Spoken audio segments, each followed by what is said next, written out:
State Street Global Advisors made its SPDR S&P 500 ETF available on the ASX on the 13th of October. The ETF, known as SPY, is listed and trading in multiple markets around the world.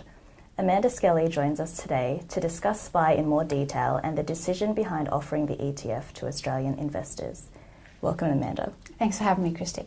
Could you tell us more about SPY as an ETF product? I can. So, firstly, SPY is the world's oldest ETF. So it turned 21 years old this year, which is a bit of a milestone. And then secondly, at $235 billion in assets under management, it's actually the world's largest ETF. So used by a variety of investors, from the most sophisticated institutional investor right down to a retail investor. I think what's also interesting to note about SPY is it's one of the world's most liquid securities. So not just liquid ETF, but liquid securities. And it actually trades more than twice the volume of Apple, which is something that a lot of particularly advisors are like, wow. So very strong, stable, liquid, sizable ETF that, as I said, many investors have come to trust as their core US equity exposure. Some other key features that I might touch on around SPY, sort of the exposure that it provides, of course. So it tracks the S&P 500 ETF, and that provides exposure to the largest 500 American companies. Its top three holdings currently are Apple, Microsoft, and ExxonMobil. And it also is a fairly diverse exposure. So the top 10 stocks within SPY represent around 15% of the entire portfolio. Now, if you compare that to something like the ASX 200, where the top 10 stocks represent over 50% of our market. So we all know we have a concentration risk issue here in this market. Secondly, SPY also can provide sort of more diversification into sectors that are generally hard to access from Australia. So two prime examples are IT and healthcare. IT is currently weighted around 20% of SPY, and healthcare is around 15%.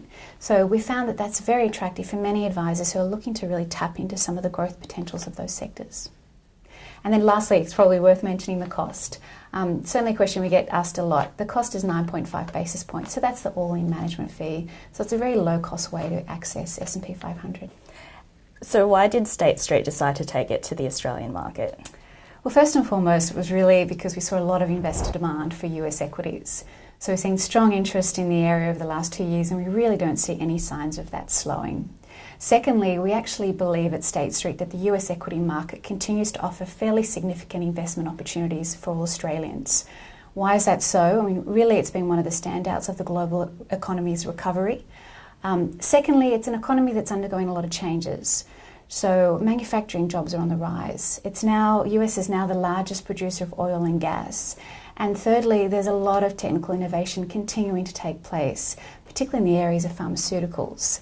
So we think there's a lot of compelling reasons for investors to start to look to access US equities. And as an ETF issuer, what were some of the challenges for SPY? Challenges? Well, if I compare this to when State Street launched the first Australian ETF back in 2001, which was the STW. The challenges at that point it was a laundry list. I could talk for 20 minutes on that topic alone. Today it's a lot easier to launch new ETFs on the exchange. So we found that a relatively smooth process. I think the biggest challenge that we find is really getting the message out there. Letting advisors know that the product is available, how it works, but importantly, working with advisors to help them understand where it fits within their clients' portfolios. And what are State Street's expectations for investor take-up of SPY in Australia? And will this be appealing to a particular type of investor, such as SMSF trustees or retirees? So I guess our expectations are really that we think that most types of investors will be attracted to SPY. The US equity market is known as a fairly efficient market, so a lot of institutional investors will simply seek passive exposure to the S&P 500. And in this format is a very low-cost way to access that market. But we also see financial advisors and SMSF trustees looking to use US equities more actively within their portfolio. And if I reflect on the types of investors that we already have in SPY today, you wouldn't be surprised that it is mainly SMSF trustees. So that dominates our share register at the moment. And in terms of the type, your question around retirees or others, US equities are really a growth opportunity for investors. So we would really recommend those SMSFs that are about to retire, or perhaps in the early years of retirement, that this could actually form a really core part of their portfolio. And on the theme of international investments, how do you see Australian investors progressing in terms of diversifying outside of Australian stocks? Are they showing an interest in certain countries, asset classes or stories? So I see the interest in international one that is slowly increasing, slowly but surely, I should say. I think a lot of that has got to do with, over the last 10 to 15 years, let's face it, the Australian market has had a pretty good run.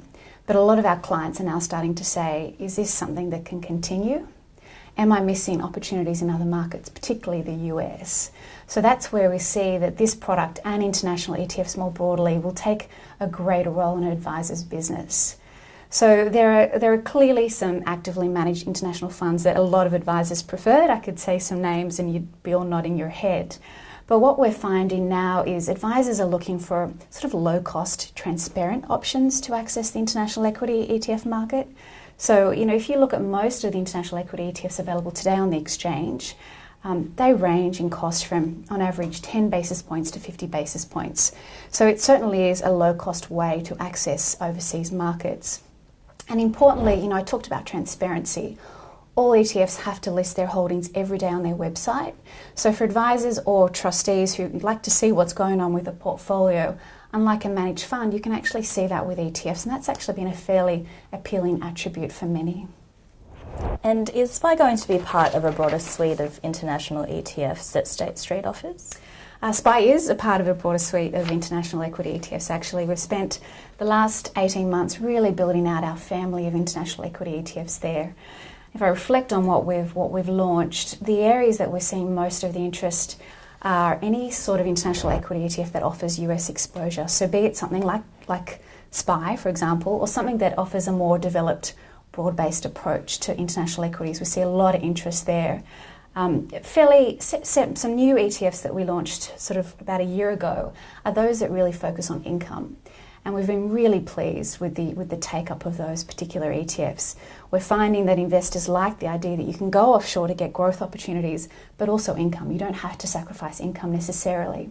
And then lastly, an ETF that we launched, in hindsight, probably about a year too early, was an international equity Aussie dollar hedged ETF. So that was when the currency was still quite high, but now with the Australian dollar down in the 80s, we see many advisors looking to figure out, what is my currency position? What's my exposure to foreign currency? And is it worthwhile for me to start to hedge some of those exposures? So certainly SPY is part of a broader range of international equity ETFs that we offer. And probably worth noting that a lot of the international equity ETFs that we offer are actually homegrown. They were built here in an Australian unit trust structure. And why that's important is there aren't any US tax forms for a lot of our ETFs. It's not for all of our range, but for the majority, that makes investing even easier for advisors and their clients. Great. Well, thank you so much for your time today, Amanda. Thank you.